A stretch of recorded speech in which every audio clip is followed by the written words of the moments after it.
He's had the same role since I've met him. Since I've since forever, I guess. Really, he's always encouraging. You know, he tells me to pick it up. Tells me when just stay confident in myself. So it's been the same no matter what the situation is. And I just think that it's the playoffs now, so nothing really changes.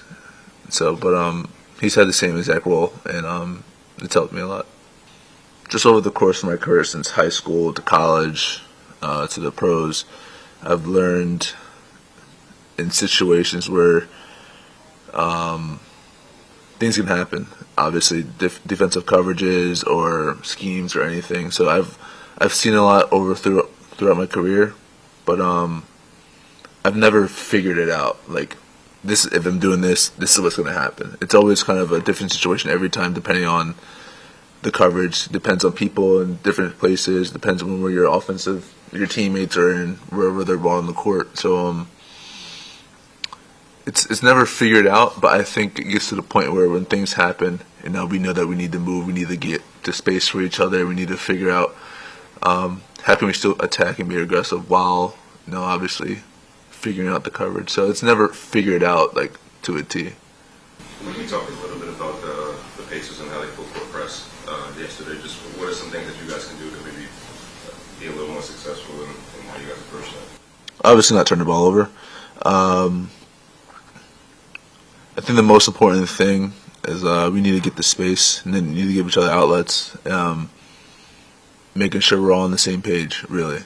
And we can't be lackadaisical. We can't just be comfortable. Obviously, we got to be strong with the ball. We got to run through passes, and we got to make sure that everything we do is with intent. Joe, I remember the first time you saw Donte play, and in that context, could you probably thought of having kind of a moment like you guys had last night when you feed him for the basket basically was in your hand? First time I ever watched him play, I think it was a YouTube highlight. It was when my junior year when Villanova was recruiting me, and I saw that a kid named Donte DiVincenzo from Delaware committed, and he was a guard. So I went and watched, and I'm just like, all right, well, I guess I'm not going to Villanova. And then we actually played against each other that summer, and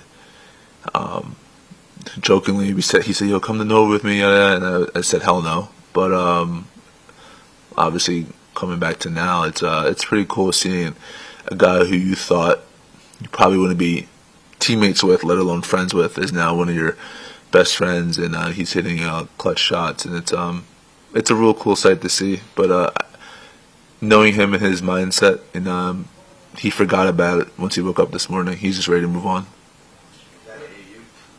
Yeah, we play against each other. Yeah. What changed your mind? What made you go from I won't play with Donte to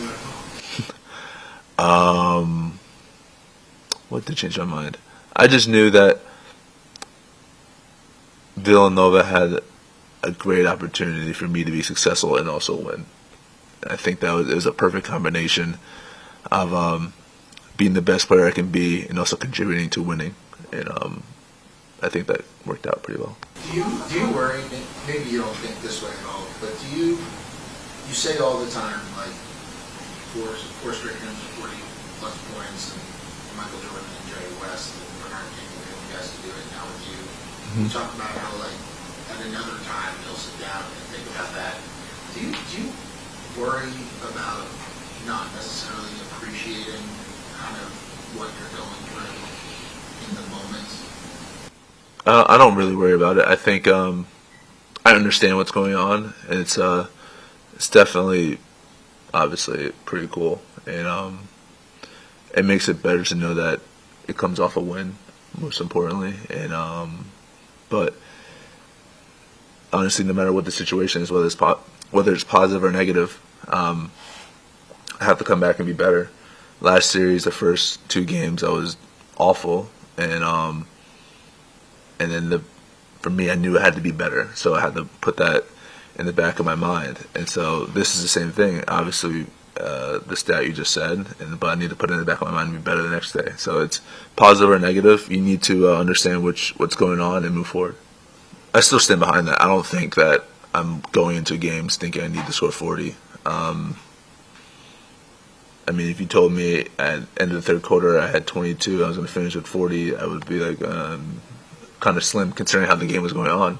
So I don't think about it at all. I think, what can we do? How can we be aggressive? How can we attack? And where can we get the best advantage for our team? And it has nothing to do with me saying I need to hit this amount of points, I need to hit this amount of shots. It's just I'm reading how the game is being played, and that's just my mindset, and that's how it always has been. Yeah, it changes. It definitely changes. You see, you always have to read where the defenders are, so it definitely changes. But it's still kind of the same. You have to read and react, and you have to obviously run your stuff and do things with intent, and obviously go as hard as you can. But the reads can be different. The reads can be the same. It's all about how can you manipulate what they're trying to do with how hard you play. A couple times Jordan's name came up last night. You stopped Donte from making any kind of fuss about that. Mm-hmm. You've earned the right to have that mentioned. With MJ? Yeah. No. The stat, yeah, but I'm not, but why wouldn't you want someone to sort of acknowledge how? if you know my friends, you should know that they're all assholes, first of all. So, when they say, the one thing Donte said last night was actually really cool. It actually sounded genuine, but usually they're all sarcastic, and so, yeah, I just tried to stop him before he kept going.